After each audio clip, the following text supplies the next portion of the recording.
Oi, bom dia, Itavão, tudo bem? Ó, eu não esqueci não, a gente ainda vai fazer a nossa peça de teatro no final do ano, tá?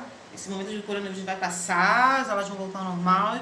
E quando tudo isso voltar ao normal, a gente vai preparar a nossa peça. Meninas do roteiro, vocês conseguiram escrever alguma coisa?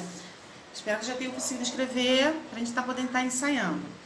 Pessoal, olha só, a gente vai entrar na unidade 4, que vai falar sobre o teatro brasileiro.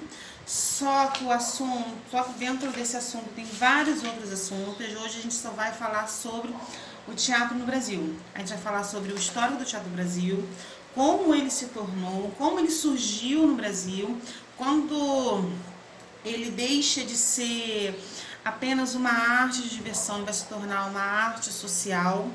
Vamos falar sobre os momentos ao qual o teatro passou, quando ele começa a falar do lado social, ele começa a ser perseguido, como ele enfrentou a censura, a gente vai falar do teatro da ocasião, de como tudo isso foi se transformando ao longo da história do Brasil. Porque assim, o teatro está muito ligado às mudanças sociais no Brasil.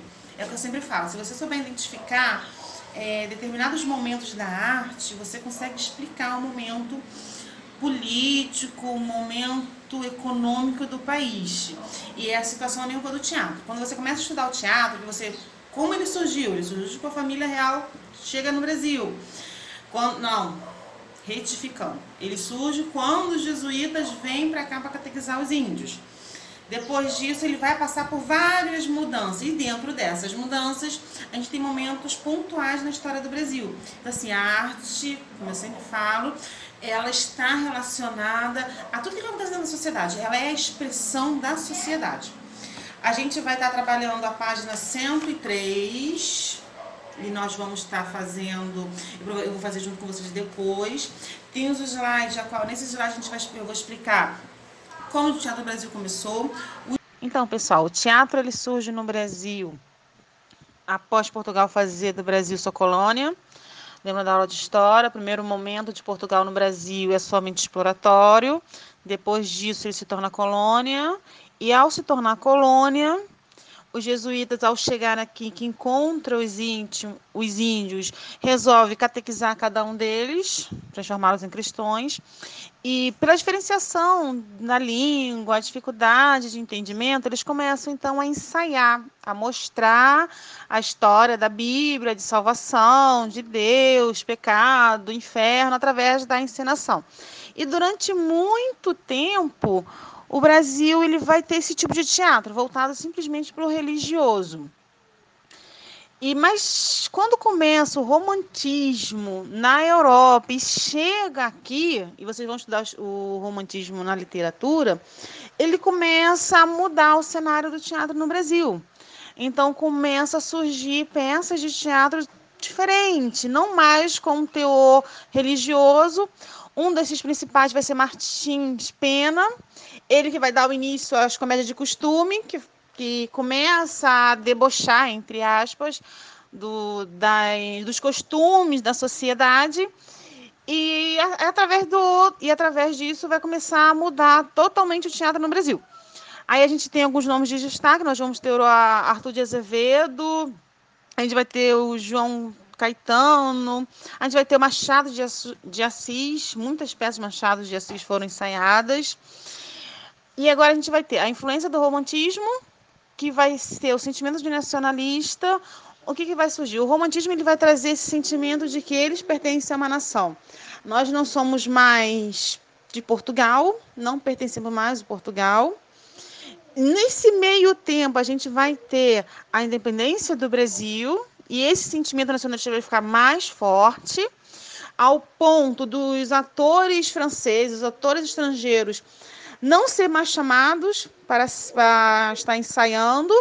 Começa a se valorizar os atores nacionais. Nesse momento aqui a gente vai passar por um momento muito constrangedor, porque até então os atores brancos, então eles começam a pegar os atores que estavam aqui, os negros, e os negros, eles se pintavam de branco para poder ensaiar, para poder encenar as peças. Um claro exemplo de racismo.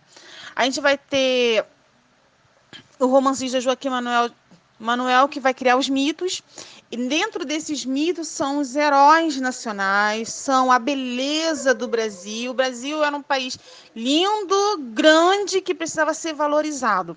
Então vai ser através dos pensamentos do roteiro de Joaquim Manuel Macedo que esse sentimento nacionalista ele vai crescer mais ainda. Nós vamos ter a construção do Teatro Constitucional Fluminense, que é como um marco no aumento e no momento do teatro. Ele vai crescer mais ainda com esse teatro. E uma das mudanças que também vai surgir sobre Martins da Penna, que ele vai fazer o Juiz de Paz na roça. E nesse momento também vai mostrar a diferenciação das peças de teatro. Passando esse momento, nós vamos ter a influência do realismo. A gente não pode esquecer que, assim, no início da influência do realismo, ele vai trazer outro sentimento ao brasileiro. A gente ainda, apesar da independência, ainda se copia muita coisa da Europa.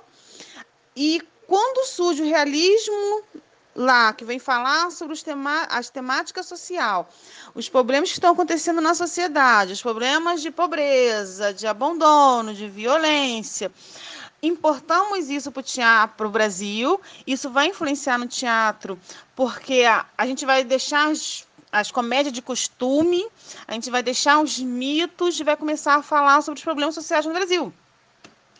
E essa mudança ela vai estar totalmente baseada no lado social e na análise psicológica, porque a gente vai também ter aí o avanço da psicanálise. O teatro sofreu várias mudanças. A partir do início do século XX, nas crises políticas, a gente vai falar que tem a República, a Primeira República, a Segunda República, e vai ter a ditadura, a Primeira e a Segunda Guerra Mundial, e todos esses conflitos ele vai interferir no teatro. As primeiras mudanças é no início do século.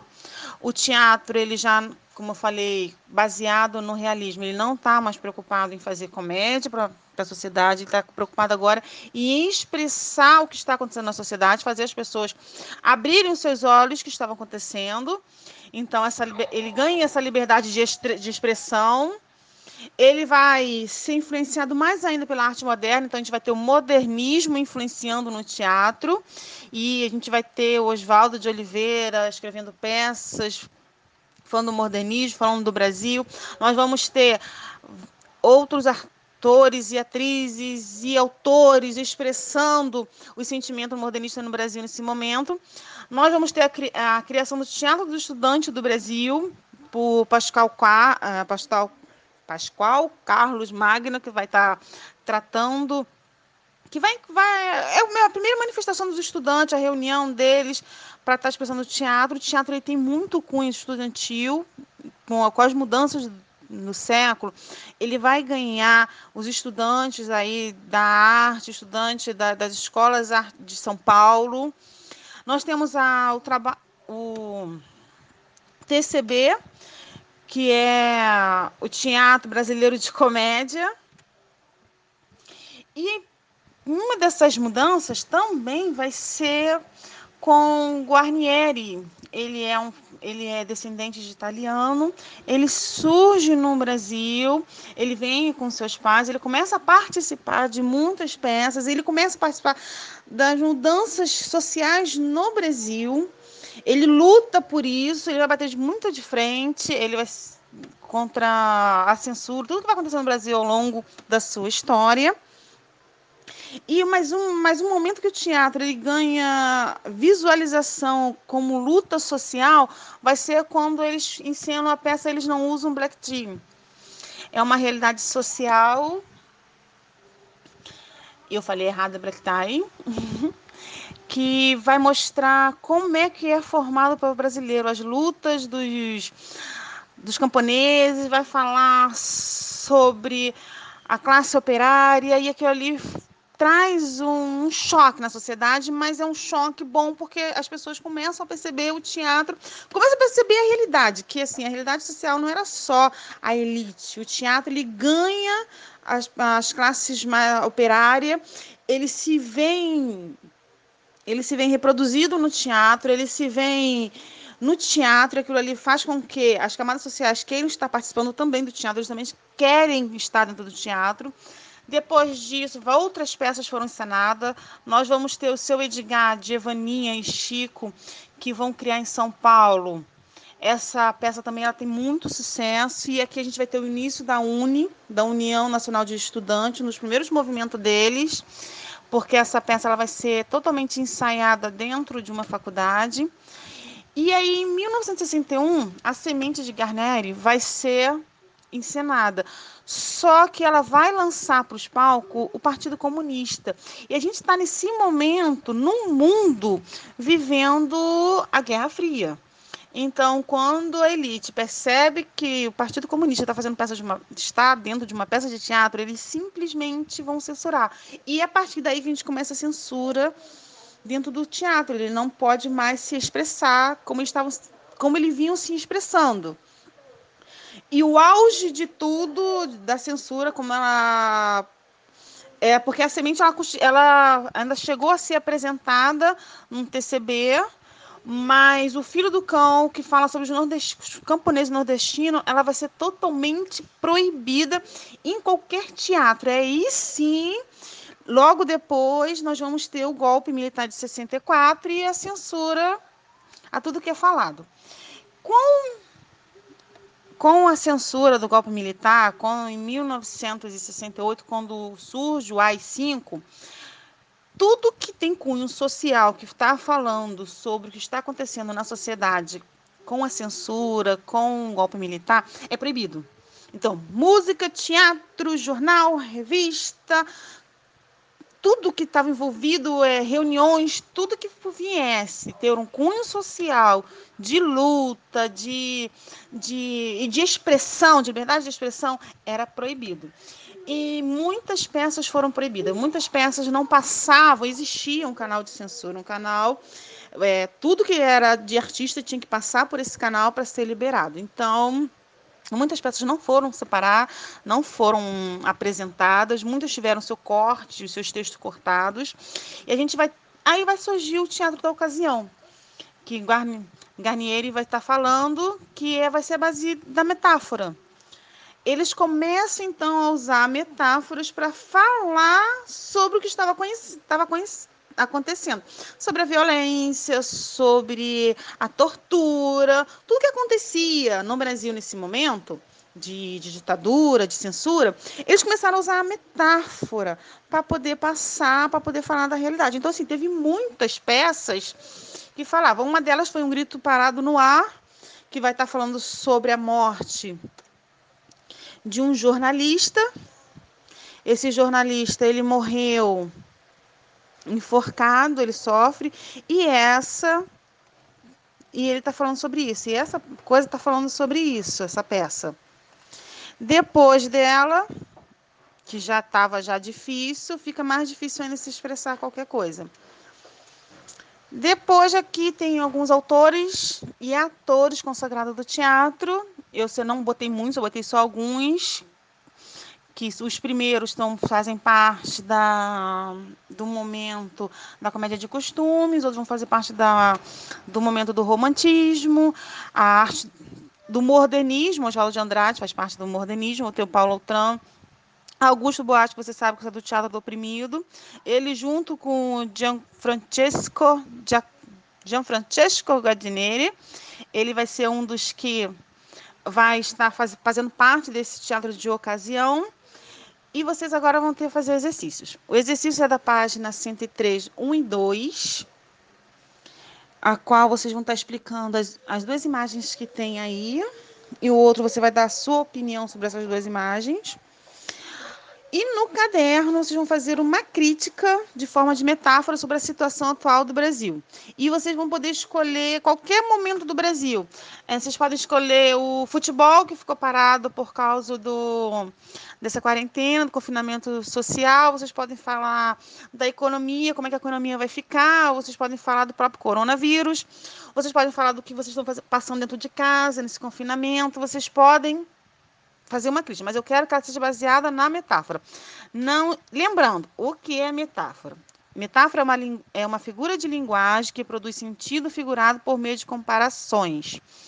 Tipo assim, amor é fogo que arde sem queimar. Eu sei que o verso não é desse jeito, mas para vocês terem uma ideia do que é metáfora. Hoje estou tão calada quanto o vento. Então, isso são metáforas. Então, você vai fazer uma crítica sobre a situação atual do Brasil com 15 linhas. Então, a gente se vê na próxima aula, eu vou corrigir, eu passo.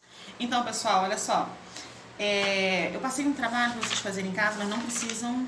Vocês podem fazer esse trabalho tranquilamente, tá? Esse trabalho só vai ser em frete antes de voltar depois das aulas. E na nossa próxima aula a gente vai estar falando até mesmo que é sobre o tema do trabalho. A gente vai falar sobre modernismo e vai estar falando sobre o movimento Tropicália aqui no Brasil, o que foi ele durante a censura e durante a ditadura militar. Tá ok? Olha só, o TV de aula, que eu iria corrigir na próxima semana, mas dá para corrigir agora. Vocês vão estar explicando a observação da ilustração do Eric Dock, o que significa essa imagem. E eu acho que assim, ela tá bem clara quando ela fala que ela tá calando e tá cegando as pessoas, significa que a censura ela te calava e ela te cegava para você não enxergar o que estava acontecendo. Nem sua opinião, por que o personagem está numa situação dessa? Ele não sofreu censura. Ele poderia estar enxergando as coisas como ela realmente era e ele poderia estar querendo dar a sua opinião sobre como é que está a situação acontecendo. Então ele simplesmente não pode falar. É isso aí, tá bom? Boas aulas, fique em casa, segue as orientações, logo essa situação vai passar, mas fiquem tranquilos, tá bom? Um beijo, até a próxima aula.